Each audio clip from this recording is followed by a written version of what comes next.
할렐루야, 안녕하세요. 오늘도 하나님 말씀 보면서 함께 힘차게 오늘 하루를 걸어 나가시는 저와 여러분이 되기를 같이 소망하고 기도합니다.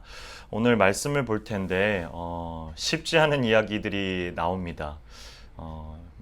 창세기뿐만 아니라 여러 성경 책들을 보다 보면 이것을 문자 그대로 쓰여져 있는 그대로를 해석을 해야 되는지 아니면 어떤 히든 미닝, 그 속 안의 깊은 뜻을 파악해서 읽어야 되는지가 참 아리송할 때가 있을 텐데 오늘 말씀을 듣다 보면 여러 가지 질문들이 사실 저도 많이 듭니다. 그 부분들을 같이 어떻게 풀어나갈까의 부분인데 저희가 시간적인 제약이 있기 때문에 더 많은 이야기들을 할 수는 없을 것 같고 제가 그 중에서도 임팩트 있게 다가왔었던 이야기들을 같이 한번 해볼까 합니다. 오늘은 창세기 20장의 이야기인데 여전히 아브라함에 대한 이야기를 하고 있지만 아브라함에 대한 부분들 중에서 믿음의 조상 그리고 시조, 첫 시작 그렇기 때문에 아브라함을 저희가 바라볼 때 자칫 그를 어떤 슈퍼 히어로처럼 바라볼 때가 있어요. 영웅 심리와 같이 위인 전기에 나오는 그런 위인들과 같은 하지만 제가 성경을 바라다 보고 있는 아브라함의 모습들은 지극히 일반 저희 그냥 사람들의 모습과 별반 다르지 않는 그런 모습이라고 저는 생각이 듭니다. 어떤 면에서는 실망스러운 모습들도 좀 있는 것 같아요. 참 많은 것 같습니다.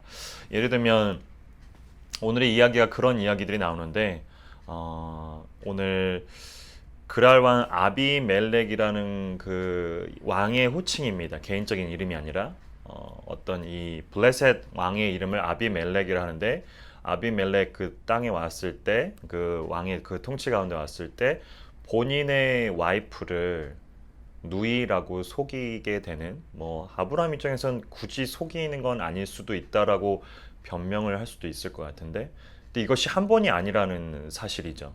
이것이 아브람 시절에 하나님께서 일방적으로 그를 택하시고 일방적입니다.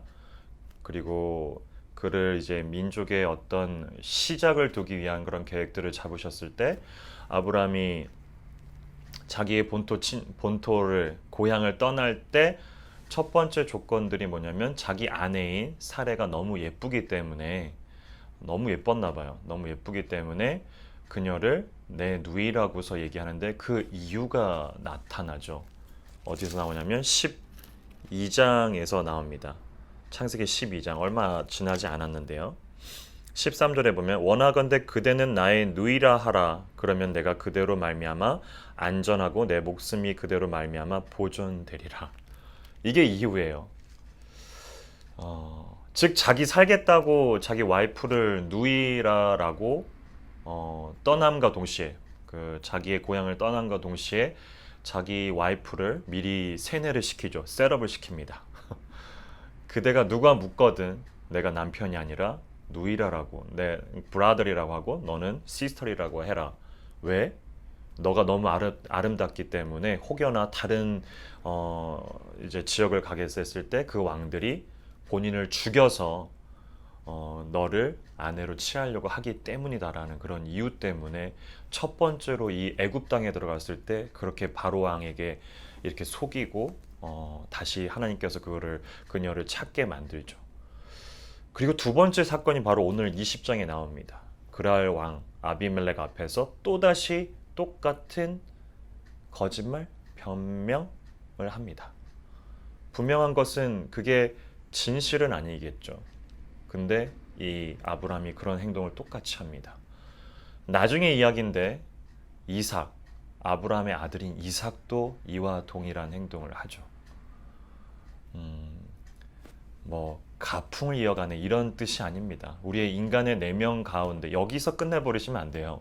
우리의 내면 가운데는 이러한 죄성에 대한 부분이 늘 존재한다라는 것을 기억을 하실 필요가 있는데 제가 왜 앞서 이 아브라함을 민족의 우리 믿음의 시조라고 보기에 참 그렇게 좋은 조건과 그렇게 좋은 영향력을 미친 사람은 아니라고 생각을 했냐면 그가 행했었던 이런 어려운 일들, 힘든 일들, 그리고 어떤 면에서는 목숨을 담보로 하는 이런 일이 있었을 때 아브라함이 보여주고 있는 모습들은 지극히 실망적이고 믿음의 시조라고 보기에는 뭔가가 좀 부족한 결핍되어 있는 모습들이 더 많기 때문입니다.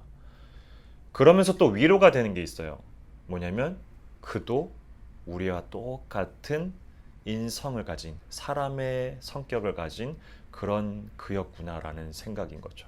그렇기 때문에 오늘날 우리가 바라봤을 때 뭔가 대단한 아브라함을 바라보는 게 아니라 그도 우리와 똑같은 사람이었기 때문에 근데 그런 그를 하나님께서 택하시고 어떤 면에서는 타이르시고 어떨 때는 좀 이렇게 좀 프레스를 가하면서 압력을 가하면서 그를 민족의 시작이 되게 하는 이 믿음의 시작이 되게 하는 그로 삼으셨다라는 것을 바라보며 우리 입장에선 참 위로가 되는 거고 아브라함을 봤을 때 그런 전반적인 것을 다 우러러보는 하나님을 바라보면 은혜라고 감사라고 우리가 표현을 하는 겁니다.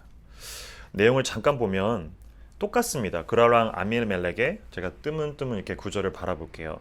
5절에 보면 그가 나에게 이는 그는 아브라함입니다. 나에게는 아비멜렉 왕입니다. 이는 내 누이라고 하지 아니하였느냐.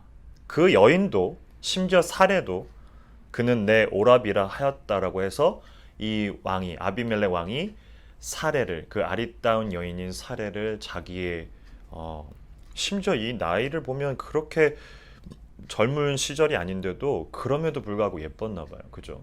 그러니까 아비멜렉 왕이 그녀를 그 보자마자 삼으려고 하죠. 이런 모든 것 가운데 11절에 보면 20장 11절에 보면 아브라함이 이르되 이곳에서 하나님을 두려워함이 없으니 그가 한 이유를 이야기합니다. 이곳에서는 하나님을 두려워함이 없으니 내 아내로 말미암아 사람들이 나를 죽일까 생각하였음이로.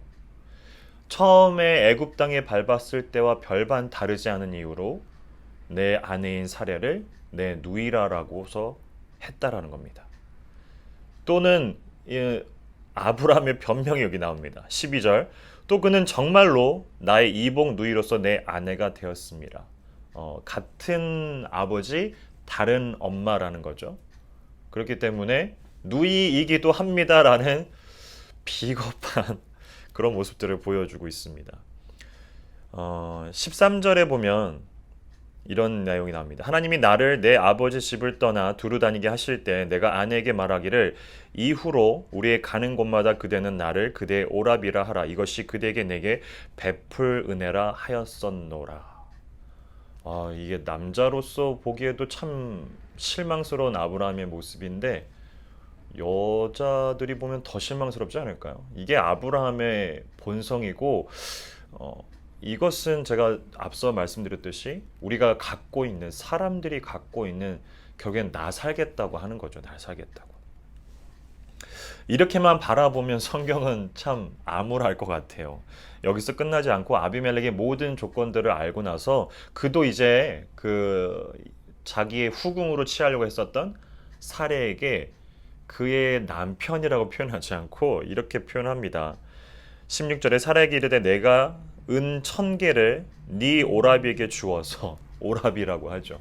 그래 니들이 말했으니까 오라비라고 하자. 서로 시빌링, 서로 남매라고 하자 하면서 그 사례를 취했을 때보다 더 많은 것을 하고 빨리 이제 그들이 떠나기를 바라는 마음인데 이름에 있어서 17절 18절이 오늘 되게 중요합니다. 아브라함이 하나님께 기도하매 하나님이 아비멜렉과 왕의 이름이죠. 그의 아내와 여종을 치료하사 출산하게 하셨다라고 어떤 면에서는 blessing, 복을 줍니다. 근데 그 너머에 어떤 깊은 또 뜻이 하나 있어요. 18절에 보면 마지막 절인데 여호와께서 이 왕의 아브라함의 아내 사라의 일로 아비멜렉의 집에 모든 태를 닫으셨음이더라. 영어로 보면 had pp가 나옵니다. 뭐죠? 과거 완료 시제가 나옵니다. 즉 하나님께서 이미 아비멜렉과 여종과 그리고 왕 후에게도 출산을 허락하지 않았었다라는 겁니다. 이미 한참 전에.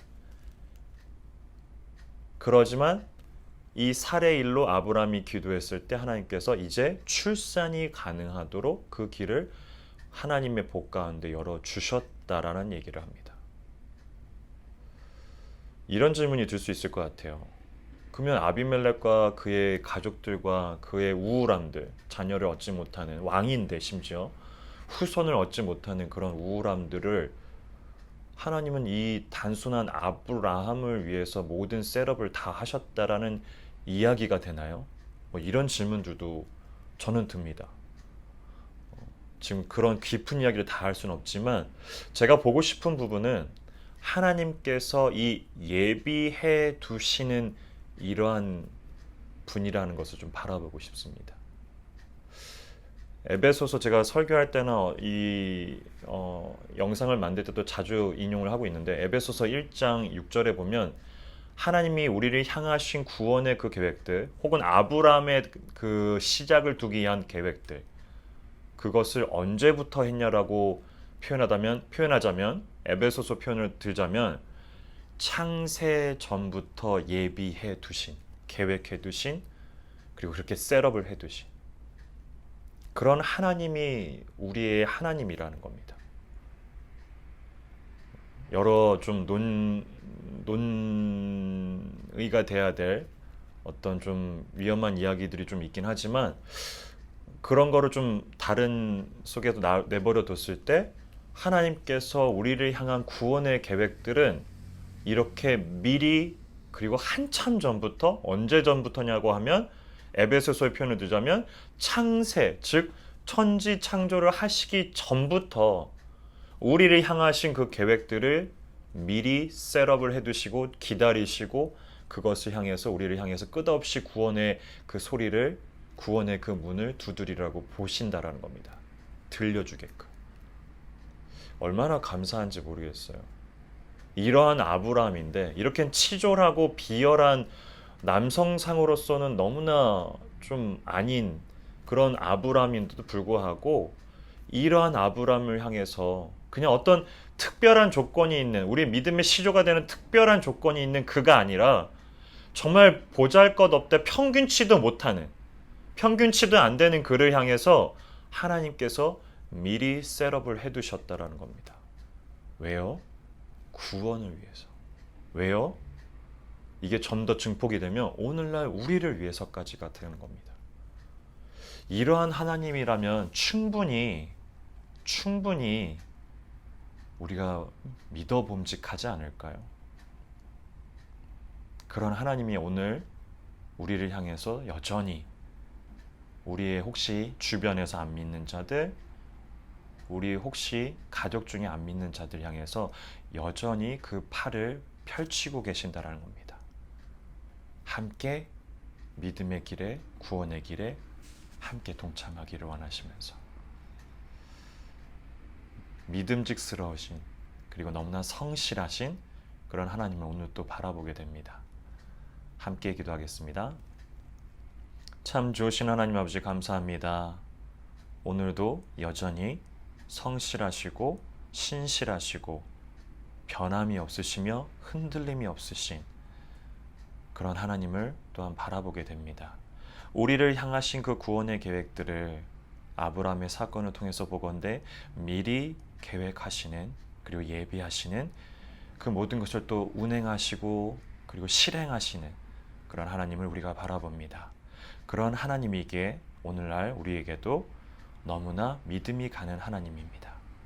이런 하나님을 우리가 혹시라도 내 가족 중에 혹시라도 내 주변에 믿지 않는 자들이 있다라면은 전할 수 있는 그리고 그런 하나님을 만나게 되는 그리고 그런 일을 위해서 우리가 기꺼이 쓰임 받는 그런 우리들이 되게 하여 주시옵소서. 감사합니다. 예수님 이름으로 기도합니다. 아멘.